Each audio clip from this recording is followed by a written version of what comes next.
Ustaz? Kayak mana ya Ustaz? Kayak mana ya Ustaz? Assalamualaikum warahmatullahi wabarakatuh. Apa kabarnya nih keluarga muslim? Semoga selalu diberikan kesehatan sekeluarga dan diberi kemudahan segala urusannya. Alhamdulillah, kita ketemu lagi nih kawan-kawan di program kesayangan kita. Masih di Kemyu. Kayak mana ya Ustadz? Nah, kali ini kita masih berada di kota Medan. Dan kita sudah menerima pertanyaan dari beberapa warga Medan. Kira-kira pada mau tanya apa aja ya sama Ustadz? Ya udah yuk kita langsung saja ke pertanyaan pertama. Tetap di Kemyu. Kayak mana ya Ustadz? يتخذ غيب حلا ليسوء نون راو وضم الهمز والماد عدل سماوى يلقاه يضم. Bismillah, assalamualaikum warahmatullahi wabarakatuh. Innalhamdulillah wassalatu wassalamu ala rasulillah wa ala alihi wa ashabihi wa man walah wa la hawla wa la quwata illa billah, amma ba'd. Para pemirsa Rosyad TV di mana saja Anda berada, rahimani wa rahimakumullah. Ada pertanyaan dari saudara kita yang menanyakan tentang rasa bersalah yang ada pada dirinya terhadap ayahnya yang telah wafat, di mana semasa hidup ketika kedua orang tuanya tinggal bersamanya, dia merasa banyak kesalahan baik besar maupun kecil kepada kedua orang tuanya, terutama ayahnya yang telah wafat. Bagaimana menyikapi hal seperti ini? Baik para hamba Allah rahimani wa rahimakumullah.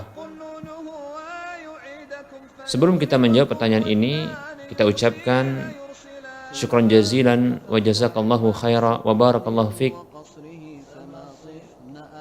untuk sang penanya, dan secara khusus kita doakan untuk ayahnya. Allahumma ighfir lahu warhamhu wa'afihi wa'fu anhu wa akrim nuzulahu wa wasi' madkhalahu wa ghsilhu bil ma'i wasalji wal barad wa naqihi minal khataaya kama yunaqqa thawbul abyadu minad danas wa abdilhu daran khairan min darihi wa ahlan khairan min ahlihi wa zawjan khairan min zawjihi wa qihi min fitnatil qabri wa adabin nar amin ya rabbal alamin. Baik para hamba Allah rahimani wa rahimakumullah. Rasa bersalah kita kepada orang tua kita, tentunya ini menunjukkan adanya penyesalan dalam diri tentang dosa dan kesalahan kepada orang tua. Dan ini merupakan salah satu bentuk taubat. Karena taubat yang dipersyaratkan oleh para ulama harus adanya an-nadmu, yaitu penyesalan terhadap dosa yang dilakukan. Tentunya diiringi juga dengan meninggalkan dosa tersebut seketika, yang disebut dengan al-iqla'u. Demikian pula sekaligus bertekad untuk tidak melakukan kembali dosa tersebut di waktu berikutnya, yang disebut dengan al-azmu. Baik para hamba Allah rahimani wa rahimakumullah. Rasa bersalah ini hendaknya dijadikan sebagai motivasi bagi seorang yang bersalah tersebut untuk melakukan kebaikan-kebaikan di waktu berikutnya. Bukan malah rasa bersalah ini menyebabkan dia semakin apatis dalam kehidupannya, semakin menghancurkan dirinya dengan melakukan keburukan-keburukan, dosa-dosa dan kemaksiatan-kemaksiatan. Bukan demikian. Tapi rasa bersalah ini, yang itu merupakan bahagian dari penyesalan terhadap dosa dan kesalahan, mestinya dijadikan sebagai pemicu dan pemacu untuk melakukan kebaikan-kebaikan di waktu berikutnya. Berikut ini kita akan sampaikan hal yang sangat bermanfaat bagi orang yang telah meninggal dunia. Dan mudah-mudahan sang penanya ini bisa melakukan hal seperti ini sebagai bentuk timbal balik, bahkan kita katakan sebagai akibat baik dari rasa bersalahnya, untuk dia memperbaiki dan bersemangat melakukan hal-hal berikut ini yang sangat bermanfaat bagi orang tuanya. Yang pertama adalah banyak mendoakan ampunan untuk orang tuanya tersebut. Banyak mendoakan ampunan untuk kedua orang tua tersebut. Secara khusus adalah orang tua yang telah wafat. Dalam sebuah hadis Nabi SAW bersabda, hadis yang dikeluarkan oleh Imam Ahmad dan yang lainnya dengan derajat yang sahih, disahihkan oleh Syekh Al-Albani rahimahullahu ta'ala. Rasulullah bersabda sallallahu alaihi wasallam, "Innar rajula la turfa'u darajatuhu fil jannah." Sesungguhnya ada seseorang yang ditinggikan derajatnya di surga. Dalam riwayat yang lain sebutkan turfa'ul mayyiti darajatuhu ba'da mautihi. Diangkat seseorang yang telah wafat derajatnya setelah kematiannya. Kemudian orang tersebut yang tidak merasa beramal dengan amalan yang dilakukan, karena setiap amalan yang dilakukan tersebut pasti dia melihatnya, namun balasan amal ini ia tidak merasa melakukannya, amalan tersebut. Maka ia bertanya, "Anna hadali?" Bagaimana hal ini bisa berlaku untukku? Maka dikatakan, dijawab untuknya, "Bistighfari waladika laka." Ini dikarenakan permohonan ampun anakmu untukmu. Hadis riwayat Ahmad dan yang lainnya dengan derajat yang sahih, disahihkan oleh Syekh Al-Albani rahimahullahu ta'ala. Permohonan ampun seorang anak, maka ini sangat memberikan pengaruh yang baik bagi orang yang telah wafat, orang tuanya yang telah wafat. Bagaimana dengan permohonan ampun tersebut Allah Subhanahu wa taala mengangkat derajatnya setelah wafatnya. Dan tentunya orang yang telah wafat tersebut akan mengetahui ternyata derajat yang didapatkannya tersebut dikarenakan sang anak, yang mungkin dahulu anak tersebut adalah anak yang dianggapnya sebagai anak durhaka atau anak yang banyak dosa dan kesalahan kepadanya. Namun dengan itu setelah wafatnya dia mengetahui ternyata anaknya telah menjadi baik dengan permohonan ampun yang senantiasa selalu diarahkan dan diucapkan untuk dirinya setelah kematiannya. Dan ini tentunya kegembiraan bagi orang tua secara khusus bagi dirinya setelah kematiannya. Demikian para hamba Allah rahimani wa rahmakumullah. Ini yang bisa dilakukan oleh seseorang yang mendapati orang tua yang telah wafat dan menginginkan orang tuanya akan mendapatkan kebaikan dan manfaat setelah wafatnya. Kemudian hal yang kedua yang bisa dilakukan adalah secara khusus dia melakukan sedekah dan infak yang pahalanya ditujukan untuk orang tuanya.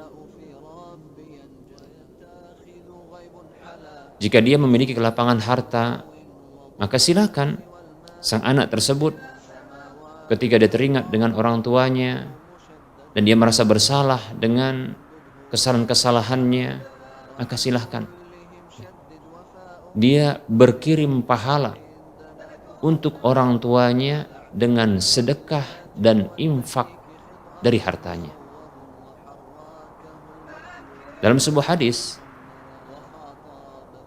Ibnu Abbas radhiyallahu anhuma menyatakan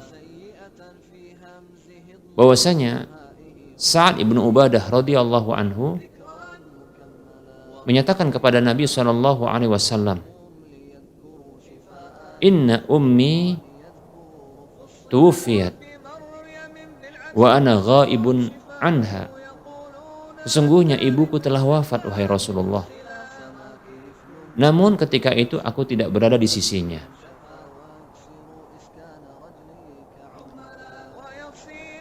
Maka Sa'ad ibnu Mu'adz radhiyallahu an menyatakan, ayam fa'uha syai'un atasaddaqu anha, apakah bermanfaat sesuatu yang aku bersedekah untuknya?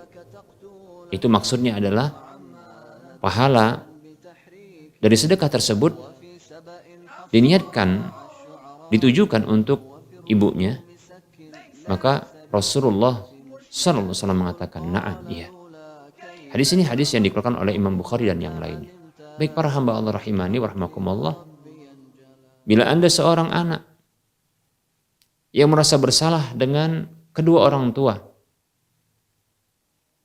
semasa hidup mereka, maka bila Anda teringat dengan mereka,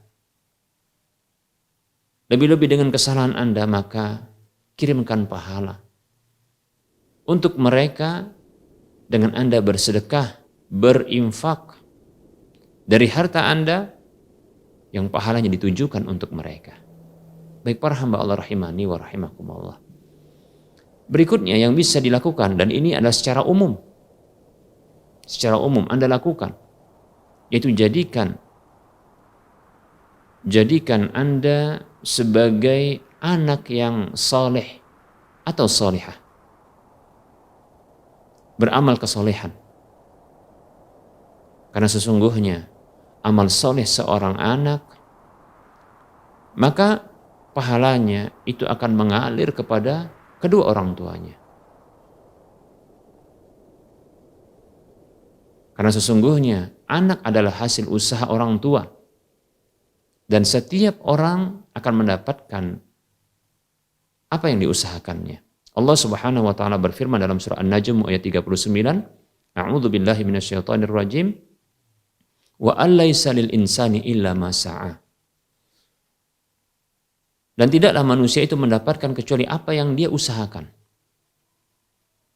Dan ketahui bahwasanya sesungguhnya anak adalah hasil usaha terbaik manusia. Nabi SAW bersabda dalam sebuah hadis yang sahih, Inna auladakum min atyabi kasbikum. Sesungguhnya anak-anak kalian termasuk hasil usaha terbaik kalian. Baik para hamba Allah rahimani wa rahimakumullah. Maka seorang anak yang dia beramal dengan amal kebajikan, amal kesolehan, maka seluruh amal-amal kesolehan tersebut yang membuahkan pahala, maka pahala tersebut itu akan diberikan untuk orang tuanya tanpa mengurangi pahala sang anak. Karena anak adalah hasil usahanya. Dalam sebuah hadis yang lebih jelas dan gamblang, Rasulullah SAW bersabda, "Idza matal insanu inqata 'amaluhu illa min salasin." Apabila manusia itu wafat, mati, meninggal dunia, maka terputus seluruh amalnya kecuali dari 3 hal, 3 jalur.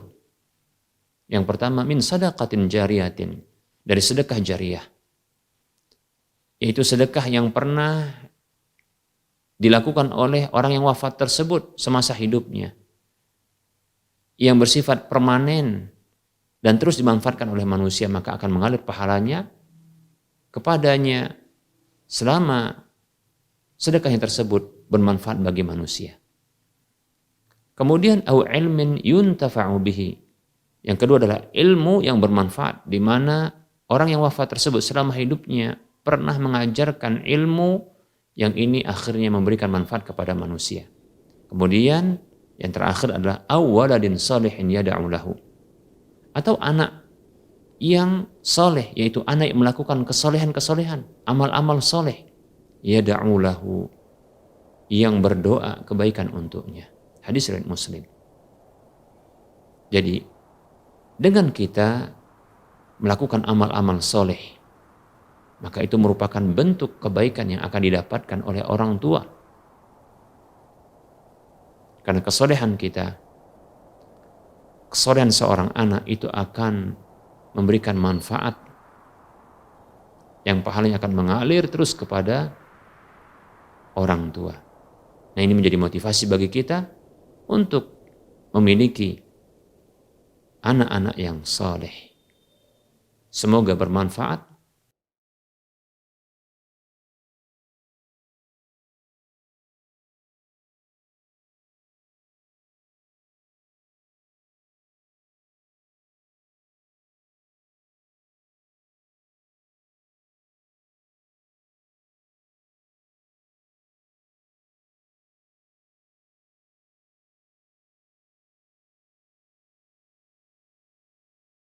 Bismillah, assalamualaikum warahmatullahi wabarakatuh. Innal hamdalillah wassalatu wassalamu ala Rasulillah wa ala alihi wa ashabihi wa man walah, wala haula wala quwata illa billah, amma ba'd. Para pemirsa Rosyad TV di mana saja Anda berada, rahimani wa rahimakumullah. Saudara kita bertanya kepada kita tentang kondisi di mana ia butuh uang, lalu dia berdoa kepada Allah Subhanahu wa taala. Namun akhirnya harus juga berhutang kepada orang lain. Apakah ini merupakan bentuk bergantung kepada Allah Subhanahu wa taala?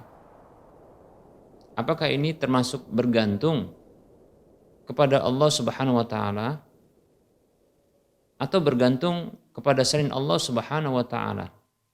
Apakah ini juga termasuk ketidaksabaran? Baik para hamba Allah rahimani wa rahimakumullah. Sebelum kita menjawab pertanyaan ini, kita ucapkan syukran jazilan wa jazakallahu khaira wa barakallahu fiik.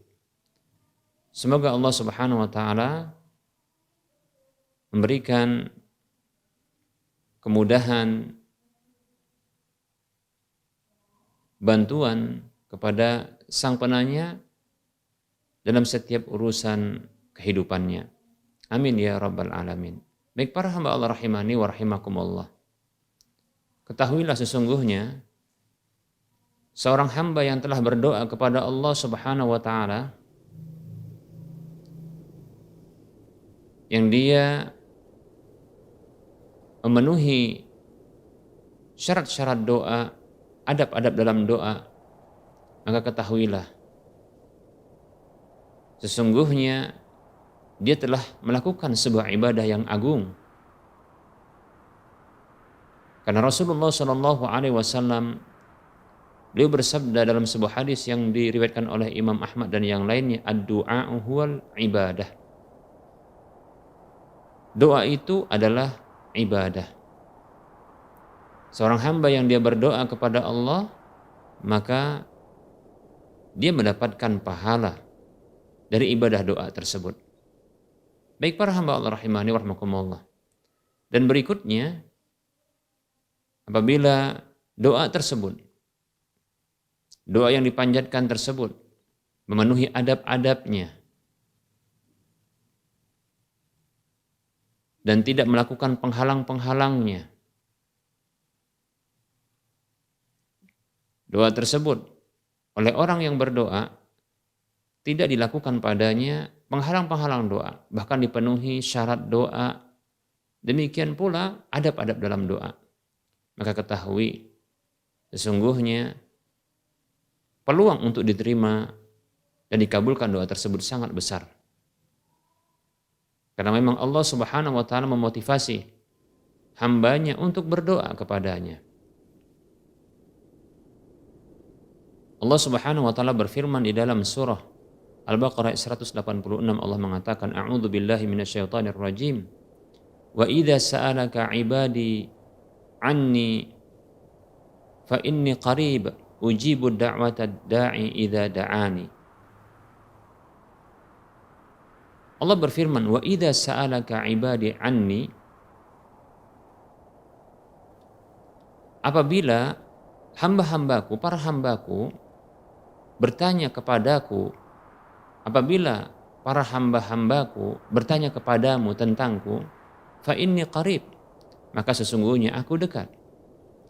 Ujibu da'watad da'i idza da'ani, aku mengabulkan doa orang yang berdoa tatkala dia berdoa kepadaku. Ini para hamba Allah rahimani wa rahmakumullah. Allah motivasi, kemudian Allah berikan jaminan pengabulan doa. Dalam ayat yang lain, dalam surah Ghafir ayat 60, Allah mengatakan, A'udzu billahi minasyaitonir rajim. Wa qala rabbukum ud'uni astajib lakum. Innal ladzina yastakbiruna an ibadati sayadkhuluna jahannama dakhirin. Rabb kalian yaitu Allah Subhanahu wa taala berfirman, Ud'uni, berdoalah kepadaku. Astajib lakum, niscaya aku kabulkan untuk kalian. Allah perintahkan kita untuk berdoa. Kemudian Allah janjikan pengabulan doa. Bahkan Allah ancam bagi siapa saja yang tidak beribadah dengan cara doa ini. Dan semua ibadah itu mengandung doa, karena ada harapan agar diterima di sisi Allah, diberi balasan oleh Allah, dihindarkan dari sanksi hukuman Allah.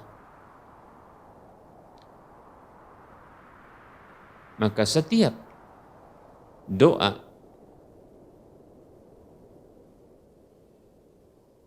ini akan dikabulkan oleh Allah, dan siapa saja yang meninggalkan doa yang itu merupakan ibadah kepada Allah, maka diancam oleh Allah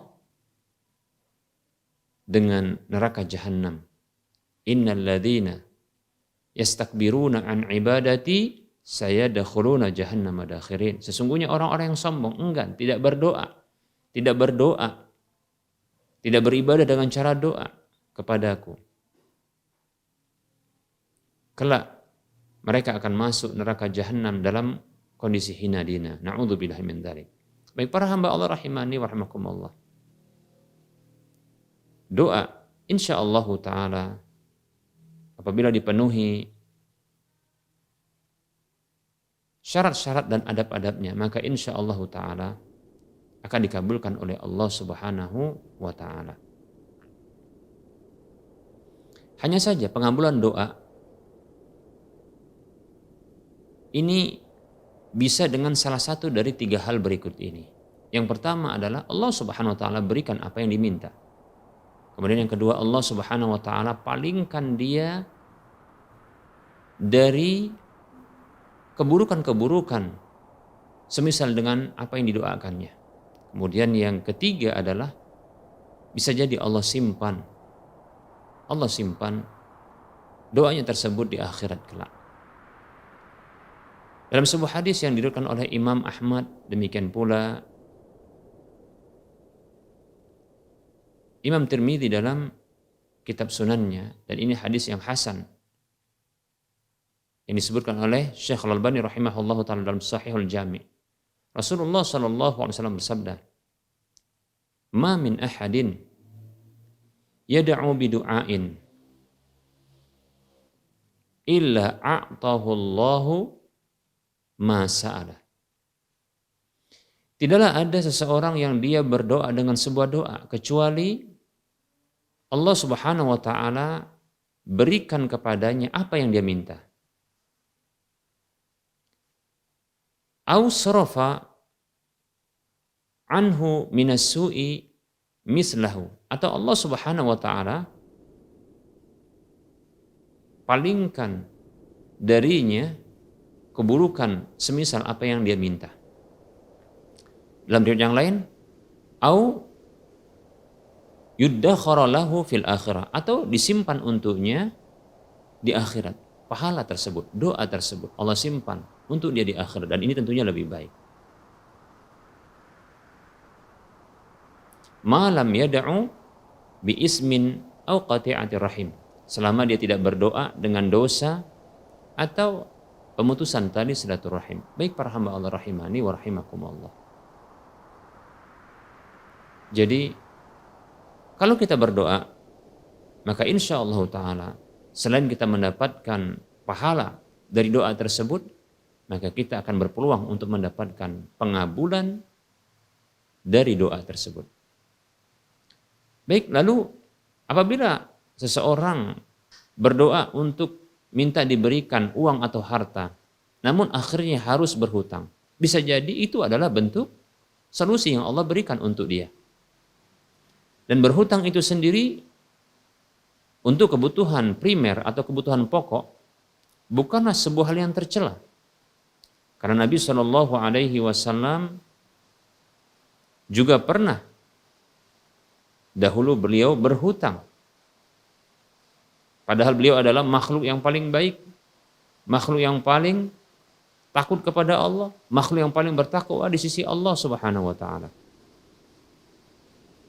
Dalam sebuah hadis yang diriwayatkan oleh Imam Bukhari dalam kitab sahih beliau dari Ibunda Aisyah radhiyallahu anha, beliau mengatakan anna Nabiy sallallahu alaihi wasallam ishtara ta'aman min yahudiyyin ila ajalin farahanahu dir'an lahu min hadidin. Aisyah radhiyallahu anha pernah mengatakan bahwasanya Nabi sallallahu alaihi wasallam dahulu itu pernah membeli bahan makanan dengan cara hutang dari seorang Yahudi sampai batas waktu tertentu. Lalu beliau memberikan jaminan kepada orang Yahudi tersebut berupa baju perang beliau yang terbuat dari besi. Baik para hamba Allah rahimani wa rahimakumullah, Nabi kita berhutang. Bukan satu hal yang tercela. Bila memang untuk kebutuhan pokok, kebutuhan yang sangat primer. Baik para hamba Allah rahimani wa rahimakumullah.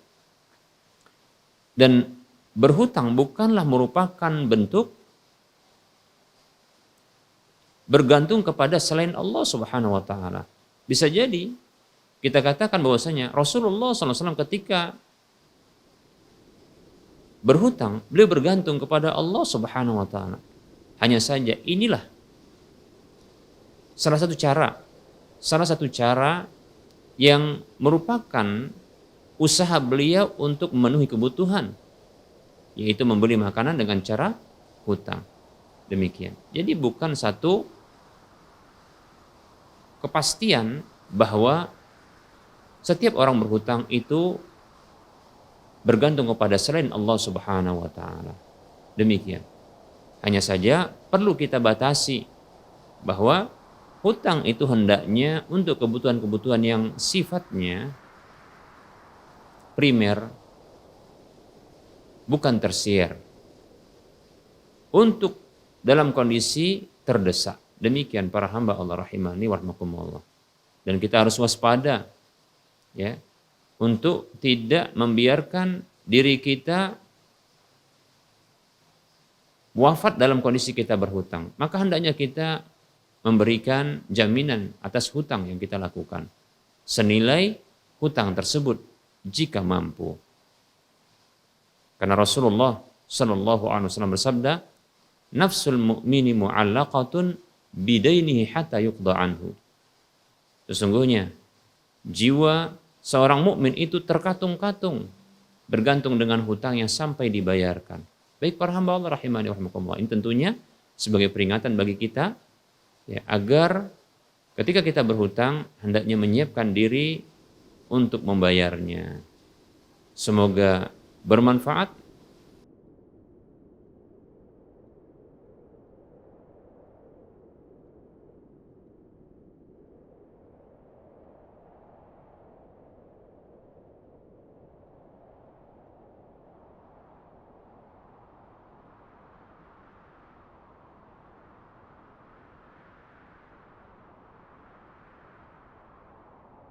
Assalamualaikum warahmatullahi wabarakatuh. Alhamdulillahi rabbil alamin. Wassalatu wassalamu ala asyrafil anbiya'i wal mursalin wa ala alihi wa ashabihi ajma'in wa man tabi'ahum bi ihsanin ila yaumiddin, amma ba'd. Para pemirsa Rosyad TV di mana saja Anda berada rahimani wa rahimakumullah. Ada pertanyaan dari saudara kita yang menanyakan tentang cara mengajak teman-temannya yang sulit untuk ikut sholat berjamaah. Baik para hamba Allah rahimani wa rahimakumullah, sebelum kita menjawab pertanyaan ini, kita ucapkan syukran jazilan wa jazakallahu khaira wa barakallahu fiqh. Semoga Allah subhanahu wa ta'ala senantiasa memberikan taufik kepada kita untuk mudah melaksanakan ketaatan kepada Allah dan Rasulnya. Baik para hamba Allah rahimani wa rahimakumullah, berdakwah atau mengajak saudara-saudara seiman, baik itu keluarga, teman, atau siapapun. Begitu juga bahkan kepada orang-orang kafir, seandainya mampu untuk melakukannya. Maka cara yang tepat yang pernah dilakukan Nabi SAW adalah dengan metode targhib wa tarhib. Targhib artinya memberikan motivasi, kemudian tarhib memberikan ancaman-ancaman. Maksudnya adalah tarhib memberikan motivasi dengan motivasi-motivasi yang Allah subhanahu wa ta'ala motivasi hambanya di dalam Al-Quran maupun lewat lisan Rasulullah sallallahu alaihi wasallam. Maksud dari tarhib adalah memberikan ancaman-ancaman dengan ancaman-ancaman yang Allah subhanahu wa ta'ala mengancam para hambanya dalam Al-Quran maupun lewat lisan Rasulullah sallallahu alaihi wasallam. Baik para hamba Allah rahimani wa rahimakumullah,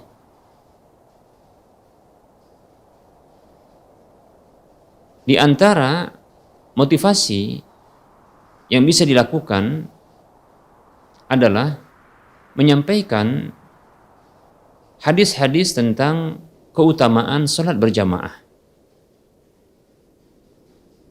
Seperti contohnya dalam hadis yang diriwayatkan oleh Imam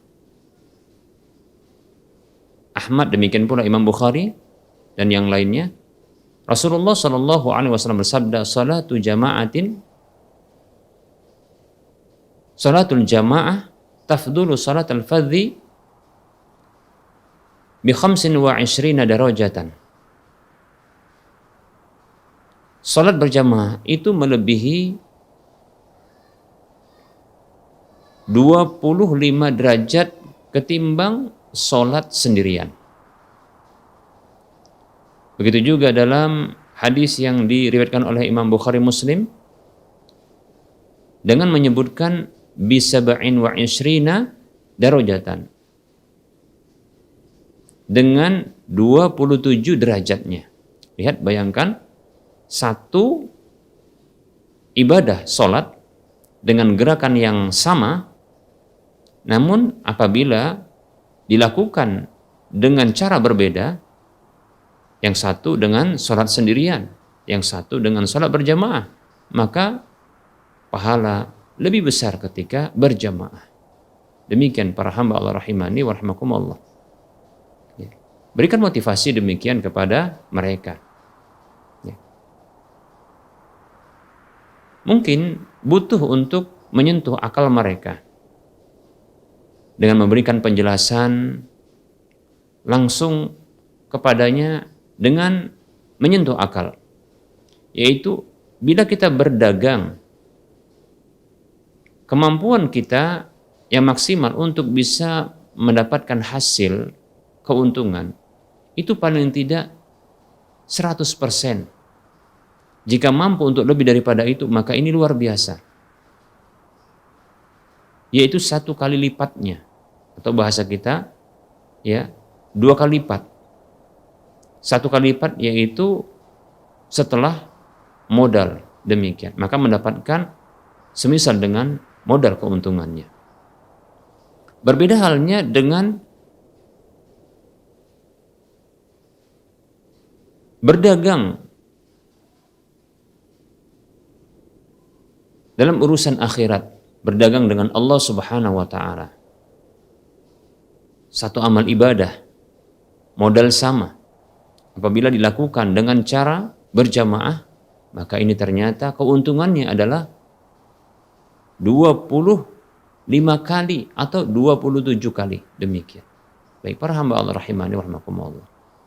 Apabila mereka seorang pedagang atau mereka adalah orang-orang merupakan pedagang, mudah-mudahan mereka akan tersentuh dengan hal ini, demikian.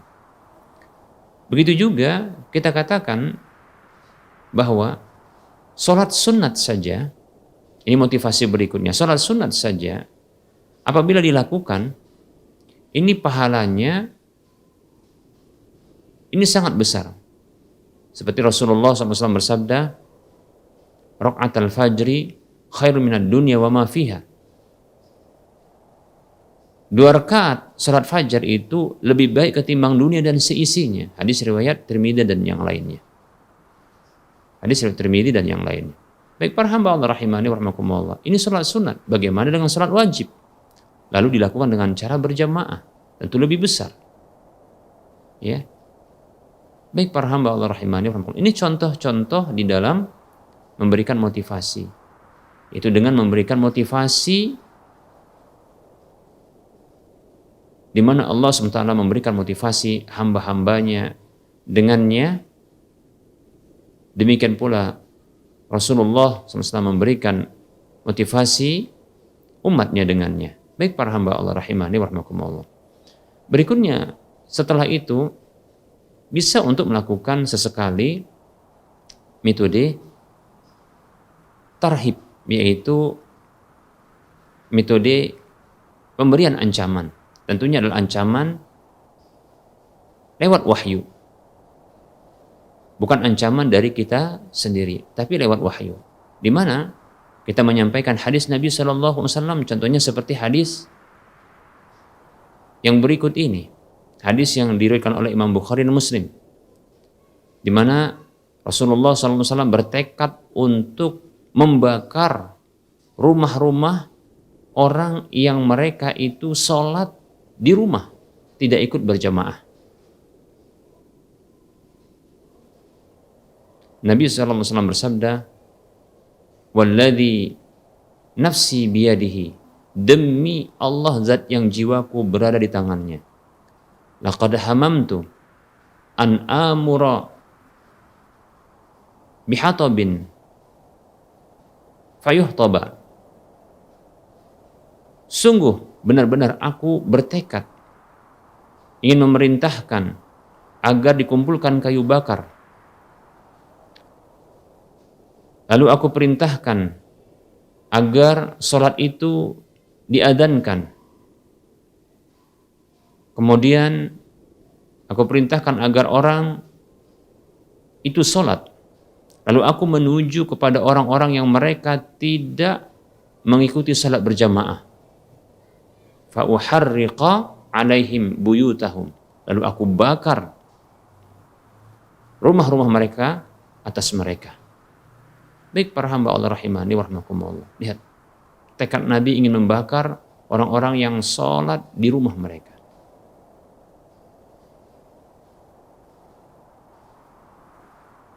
Rasulullah bertekad untuk membakar rumah-rumah orang yang sholat di rumah mereka bersama dengan mereka. Coba, ya, ini ancaman. Ini ancaman. Oleh karenanya, silakan sampaikan ancaman seperti ini.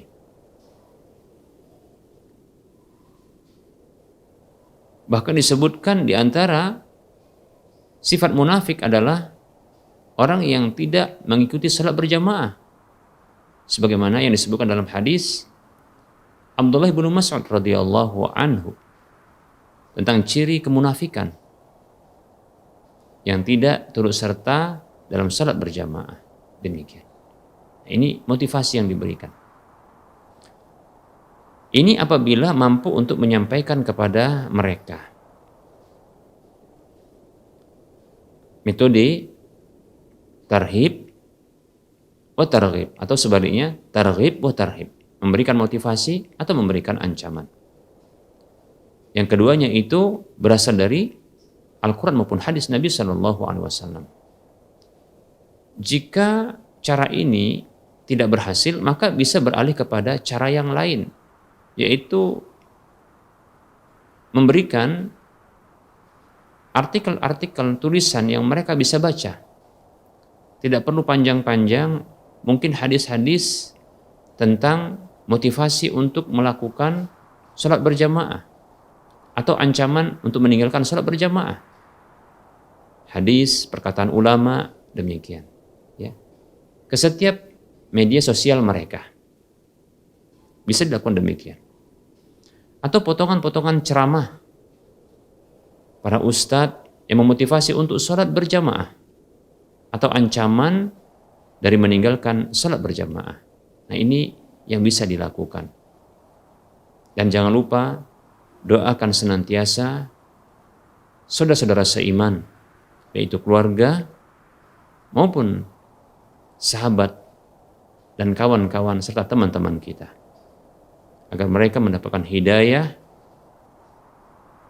di atas Islam berupa ketaatan kepada Allah Subhanahu wa taala. Semoga Allah Subhanahu wa taala senantiasa memberikan taufiknya kepada kita agar kita terus berada di atas ketaatan kepada Allah dan Rasul-Nya. Semoga Allah memasukkan kita ke dalam surganya. Amin ya rabbal alamin. Semoga bermanfaat. Wassallallahu ala Muhammad wa ala alihi wa ashabihi ajma'in. Walhamdulillahi rabbil alamin. Wassalamualaikum warahmatullahi wabarakatuh.